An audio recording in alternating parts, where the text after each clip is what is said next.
लोग इसके पहले 12th फिजिक्स में इलेक्ट्रोस्टैटिक्स चैप्टर के बारे में बताए। आज हम पढ़ाने चल रहे हैं धारिता, कैपेसिटेंस। धारिता क्या है? ये होता है capacity of gain the charge of a conductor. किसी कंडक्टर में चार्ज गेन करने की क्या कैपेसिटी है, क्या उसकी क्षमता, कितना उस चार्ज हम उसको दे सकते हैं, वो उसकी कैपेसिटी होती है। This is the special quantity of gaining charge.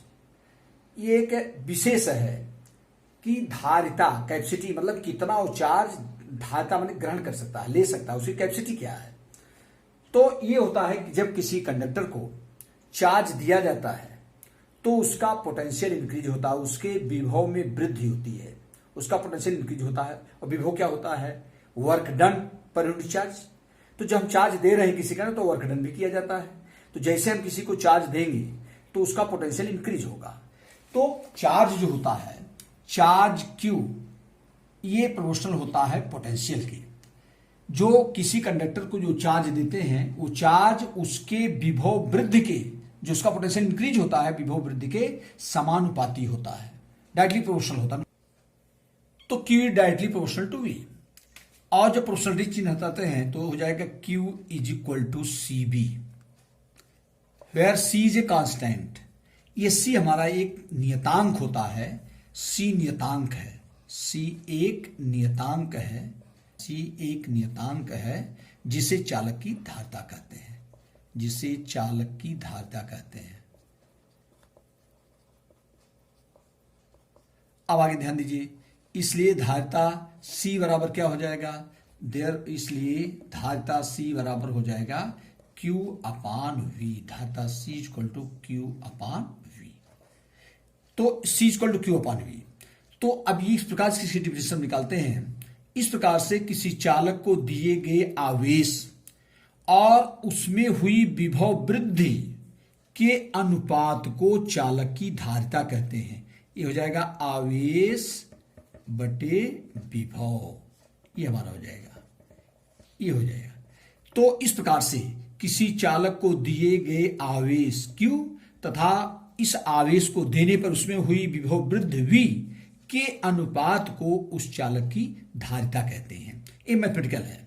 तो धारिता C इक्वल टू होता Q अपान V। मैंने है कि जब चार्ज देंगे तो उसका पोटेंशियल इंक्रीज होगा, क्योंकि पोटेंशियल क्या होता है? Work done per unit charge. तो किसी को हम चार्ज जब ले आते हैं इलेक्ट्रिक फील्ड में तो उसका पोटेंशियल इंक्रीज करता है। तो जितना हम चार्ज कंडक्टर को देंगे उसका पोटेंशियल इंक्रीज होगा। Q is directly proportional to V। Q is equal to CV, where C is a constant. C एक नियतांक है जिसे चालक की धारिता कहते हैं, कैपेसिटेंस ऑफ कंडक्टर। तो धारिता C इक्वल टू हो जाएगा Q अपान V, आवेश बटे विभव।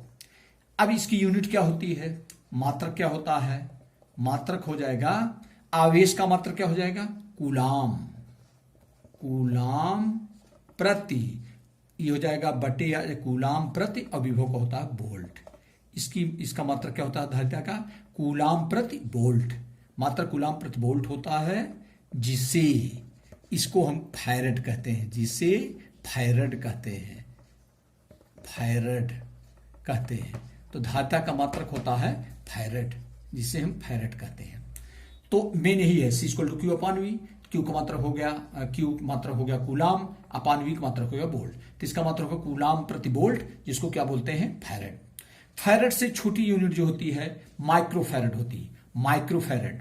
इससे छोटी यूनिट जो होती है माइक्रोफैरड, पिकोफैरड, ये होता है म्यू एफ, इसको माइक्रोफैरड कहते हैं। पिकोफैरड, पिकोफैरड, या इसको बोलते हैं PF। एक माइक्रोफैरड इक्वल टू होता है 10 पावर माइनस 6 फैरड।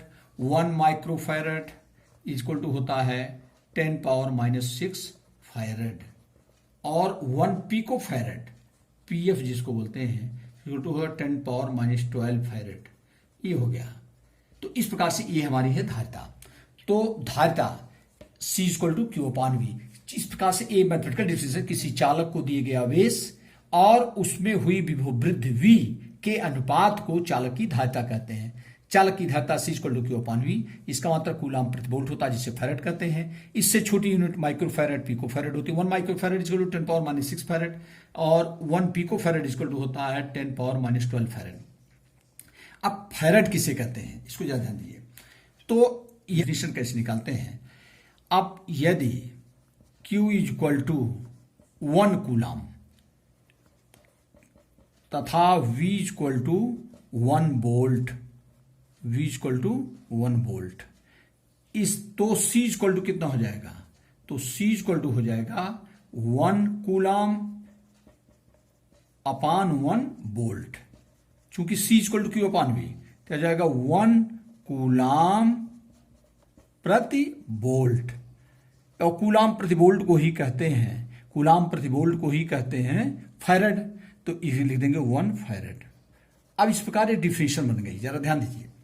यदि किसी चालक को 1 कूलम आवेश देने पर उसके विभव में वृद्धि 1 वोल्ट हो, यदि किसी कंडक्टर को 1 कूलम आवेश देने पर उसके विभव में वृद्धि 1 वोल्ट हो, तो चालक की धारिता 1 फैरड होगी। यह 1 फैरड की डिफिनेशन है। यदि किसी चालक को 1 कूलम आवेश देने पर उसके विभव में वृद्धि 1 वोल्ट हो, तो चालक की धारिता 1 फैरड होगी। धारिता अब हम कैसे निकालेंगे। कहीं पर भी अगर हम किसी चालक की धारिता निकालते हैं, गोली चालक की धारिता निकालते हैं, तो धारिता निकालने के लिए हमको निकालना पड़ेगा केवल विभव। क्यों तो देंगे ही, अब केवल उसके विभव में वृद्धि क्या कैलकुलेशन हम करेंगे और V आ जाएगा, तो धारिता निकाल सकते हैं C equal to Q upon V। अब धारिता क्या होता है, धारिता एक बार रिवाइज कर दें। धारिता होता है किसी कंडक्टर को हम कितना अधिक चार्ज दे सकते हैं, मैक्सिमम, वो होती है उसकी धारिता। अब धारिता जब किसी चालक को आवेश दिया जाता है, उसके विभव में वृद्धि होती है, Q समान पाते V और Q equal to CV, where C is a constant इन्होंने कैपेसिटेंस ऑफ कंडक्टर, चालक की धारिता होती है। C equal to Q upon V, ये मैथमेटिकल डिफरेंशिएशन हो गया। किसी चालक को दिए गए आवेश और उसमें हुई विभव वृद्धि के अनुपात को चालक की धारिता कहते हैं। और इसका मात्रक हो जाएगा कूलम प्रति वोल्ट, जिसे फैरड कहते हैं। फैरड से छोटा मात्रक होता है माइक्रोफैरड, पिकोफैरड। अब फैरड क्या होता है, यदि Q का मान 1 coulomb, V equal to 1 volt मान लें, तो C इक्वल टू 1 फैरड आ जाएगा। तो ये डिफरेंशिएशन की वजह से यदि किसी चालक को 1 कूलम आवेश देने पर उसके विभव में वृद्धि 1 वोल्ट हो, तो चालक की धारिता 1 फैरड होगी। Thank you.